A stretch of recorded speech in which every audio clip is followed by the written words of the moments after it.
बद्रीनाथ एवं फूल की घाटी।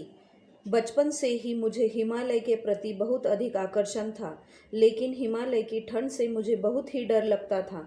एक बार पूज्य बाबा ने मुझे मार्च माह में जोशीमठ जाकर वहां आनंद मार्ग विद्यालय का निरीक्षण करने का आदेश दिया था। तभी से वहां की ठंड का डर मेरे मन से दूर हो गया। उसी समय मैं जोशीमठ से बद्रीनाथ जाना चाहता था, लेकिन उस समय बद्रीनाथ के फाटक बंद थे, इसलिए इच्छा रहने पर भी मैं वहां नहीं जा सका। मगर बद्रीनाथ एवं फूलों की घाटी देखने का संस्कार मेरे मन में गहराई से बना रहा। पूज्य बाबा के महाप्रयाण के 2-3 साल बाद मैंने आचार्य चिद्धनानंद अवधूत एवं आचार्य कल्याणेश्वरानंद अवधूत के साथ हिमालय की यात्रा में जाने का विचार किया।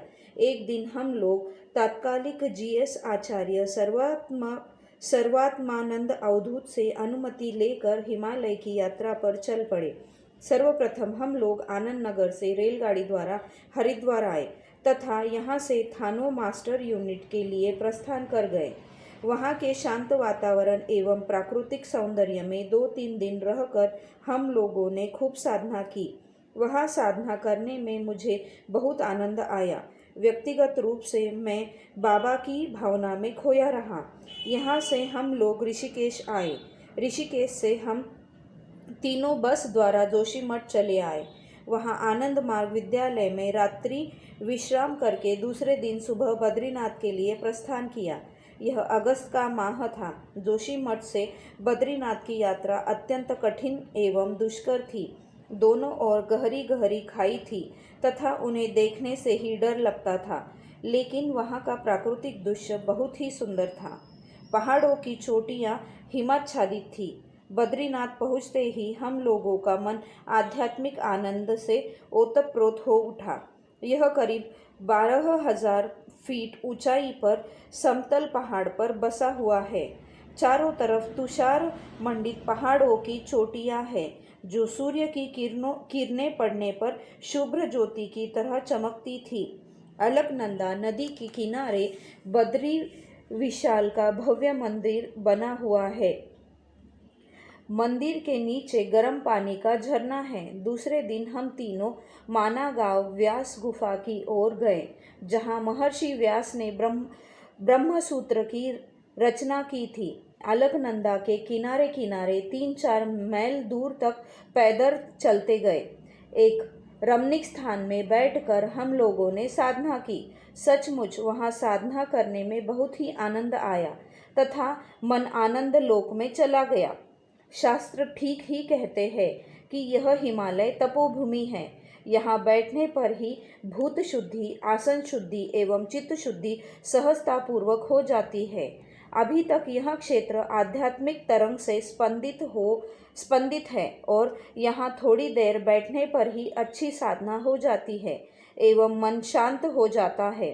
यद्यपि व्यास गुफा वहाँ से अभी 8-10 किलोमीटर दूर माना गांव में भारत चीन सीमा पर स्थित थी, मगर समयाभाव के कारण हम लोग वहाँ नहीं जा सके। फिर भी हम लोगों ने वहाँ के नैसर्गिक प्राकृतिक दृश्यों एवं गहन साधना का भरपूर आनंद लिया। बद्रीनाथ से वापस लौटकर हम लोगों ने पांडवों के पिता पंडु की साधना स्थली पंडुकेश्वर होते हुए उससे थोड़ी दूर आगे गोविंद घाट पर उतरकर गुरु गोविंद सिंह की साधना स्थली हेमकुंड एवं फूलों की घाटी देखने के लिए टटट्टू द्वारा अंतिम गांव घाघरिया की ओर प्रस्थान किया, जो 16 किलोमीटर लंबी पहाड़ की सीधी खड़ी चढ़ाई पर स्थित है। टटट्टू घोड़ा बहुत ही प्रशिक्षित था। पहाड़ की सीधी चढ़ाई पर ऊपर नीचे आता जाता था। टटट्टू घोड़े पर बैठकर हम लोगों के नितंब छिल गए। यह काफ़ी भयानक एवं साहसिक यात्रा थी। थोड़ी सी चूक होने पर मीलों गहरी खाई में गिरने का भय बना रहता था, मगर वहाँ का प्राकृतिक सौंदर्य बहुत अनुपम था। 5-6 घंटे की यात्रा के पश्चात हम लोग घाघरिया गांव में सिखों के गुरुद्वारा में आकर रुके। स्नान ध्यान एवं दोपहर के भोजनोपरांत हेमकुंड एवं फूलों की घाटी देखने के लिए पथ प्रदर्शक के साथ प्रस्थान कर गए। यह बहुत भयानक एवं खड़ी चढ़ाई थी, जिसकी दूरी घाघरिया से लगभग 4-5 किलोमीटर थी। वहां पहुंचते ही मैंने अद्भुत दृश्य देखा। मीलों मील अनेक रंगों के प्राकृतिक फूल खिले हुए थे। लाल, पीले, नीले, हरे, बैंगनी, सफ़ेद इत्यादि रंगों के फूलों से घाटी भरी पड़ी थी। विविध रंग के फूलों की चित्ताकर्षक छटा निराली थी। चारों ओर तुषार मंडित पहाड़ों की चोटियां और उनके बीच के रंग बिरंगी फूलों का अनुपम बागीचा था। यह प्रकृति का अद्भुत चमत्कार है। इस नैसर्गिक दृश्य को देखकर मेरा मन भावलोक में जाने लगा। इस दिव्य वातावरण में अनायास ही शुद्धियाँ होने लगती थी एवं मन आनंद से ओतप्रोत हो जाता था। इस स्वर्णिम दृश्य का आनंद लेकर हम लोग पुनः घाघरिया गुरुद्वारा सूर्य ढलने से पहले ही लौट आए। दूसरे दिन सुबह टटट्टू से गोविंद घाट आए तथा वहां से बस में बैठकर शाम तक ऋषिकेश वापस आ गए। वहां पर हम लोग 2-3 दिन एक धर्मशाला में रुके तथा लक्ष्मण झूला में गंगा के किनारे बैठकर गहन साधना का आनंद उठाते रहे। हिमालय के अनुपम सौंदर्य एवं परिवेश में हुए गहन साधना ने मेरे मन प्राण को आनंद से सराबोर कर दिया। हम लोगों की हिमालय की यह यात्रा बहुत ही आध्यात्मिक एवं साहसिक रही तथा मेरा मन हर क्षण परम पूज्य बाबा की मधुर स्मृति में डूबा रहा।